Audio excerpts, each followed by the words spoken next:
Terima kasih, selamat siang teman-teman semuanya. Tolak kembalinya dwifungsi melalui revisi Undang-Undang TNI.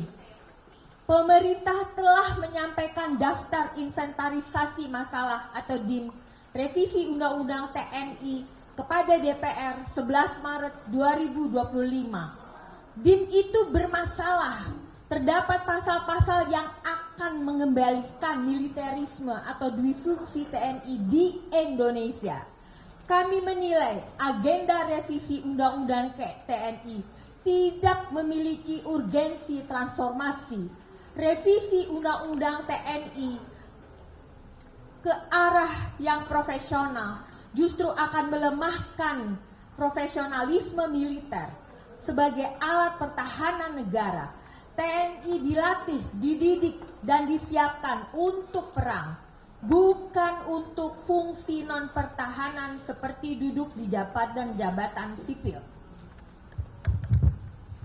Dalam konteks reformasi sektor keamanan, semestinya pemerintah dan DPR mendorong agenda reformasi peradilan militer melalui revisi Undang-Undang Nomor 31 Tahun 1997 tentang peradilan militer.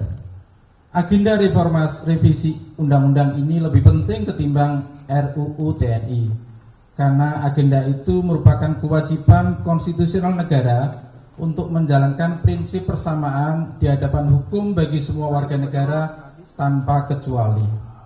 Reformasi peradilan militer ini merupakan mandat TAP MPR nomor 7 tahun 2000 dan Undang-Undang nomor 34 tahun 2004 tentang TNI.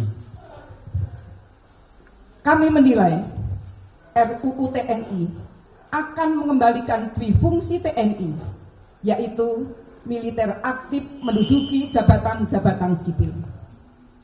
Perluasan penempatan TNI aktif itu tidak sesuai dengan prinsip profesionalisme TNI dan berisiko memunculkan masalah seperti eksklusi warga sipil dari jabatan sipil, menguatkan dominasi militer di ranah sipil, dan memicu terjadinya kebijakan maupun loyalitas ganda. Selain itu, merebut jabatan sipil dan memarginalkan ASN dan perempuan dalam akses posisi-posisi strategis. Perluasan jabatan sipil dalam RUU TNI itu diantaranya adalah dengan menempatkan militer aktif di Kejaksaan Agung hingga Kementerian Kelautan dan Perikanan. Ingat, TNI adalah alat pertahanan negara untuk perang, sedangkan Kejaksaan Agung adalah lembaga penegak hukum. Maka salah jika anggota TNI aktif duduk di institusi Kejaksaan Agung, dan salah jika ingin menempatkan militer aktif di Kementerian Kelautan dan Perikanan atau KKP. Dua contoh itu cerminan praktik dwifungsi TNI. Kami menuntut berbagai pelanggaran terhadap Undang-Undang TNI selama ini dievaluasi dan ditertibkan. Kami mendesak agar anggota TNI aktif yang menduduki jabatan sipil di luar yang sudah diatur dalam pasal 47 ayat 2 Undang-Undang TNI agar segera mengundurkan diri atau pensiun dini. Selama ini banyak anggota TNI aktif yang duduk di jabatan sipil tanpa mengundurkan diri terlebih dahulu, diantaranya Letkol Teddy sebagai Sekretaris Kabinet dan Kepala Sekretariat Presiden Mayor Jenderal Aryo Windutomo dan lain-lain.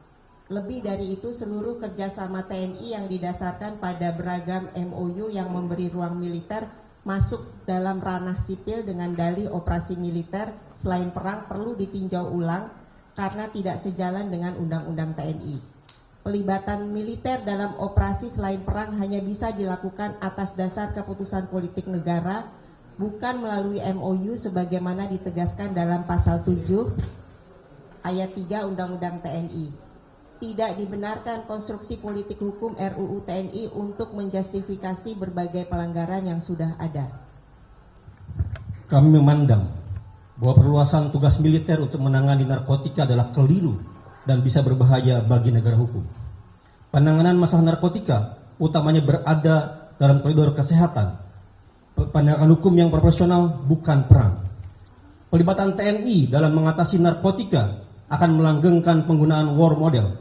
Selama ini, model penegakan hukum saja seringkali bermasalah dan tidak proporsional dalam mengatasi narkotik. Apalagi jika menggunakan war model dengan melibatkan militer. Tentu hal ini akan menimbulkan terjadi kekerasan yang berlebihan secara serius. Apa yang terjadi di Filipina pada masa Rodrigo Duterte dalam war model untuk penanganan narkoba adalah contoh yang sangat buruk karena telah mengakibatkan terjadinya pelanggaran HAM berat. Dengan demikian, melibatkan TNI dalam menangani narkoba semuanya diatur dalam RUU TNI akan menempatkan TNI rentan menjadi pelaku pelanggaran HAM berat seperti terjadi dalam kasus penangkapan Duterte di Filipina oleh ICC. Lebih berbahaya lagi, RUU TNI juga hendak merevisi klausul pelibatan militer dalam operasi militer selain perang atau OMSP tanpa perlu persetujuan DPR. TNI ingin operasi militer selain perang cukup diatur dalam peraturan pemerintah. Padahal, operasi semacam itu termasuk kebijakan politik negara, yakni Presiden dengan pertimbangan DPR sebagaimana diatur oleh pasal 7 ayat 3 UU TNI 34 tahun 2004. RUU TNI mau meniadakan peran parlemen sebagai wakil rakyat. Ini akan menimbulkan konflik kewenangan atau tumpang tindih dengan lembaga lain dalam mengatasi masalah di dalam negeri.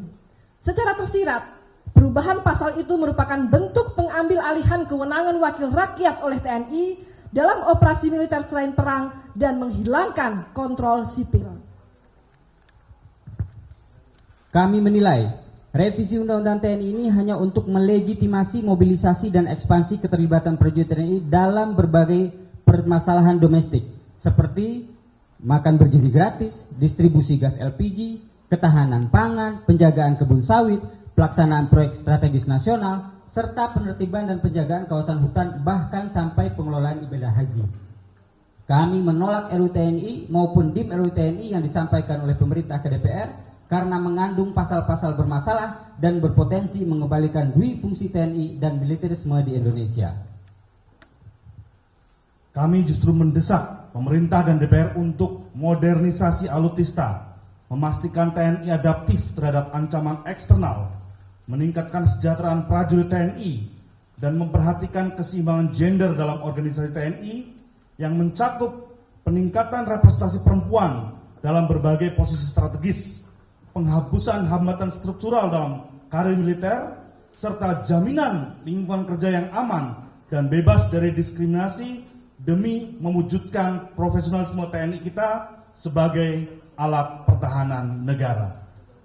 Jakarta, 15 Maret 2025.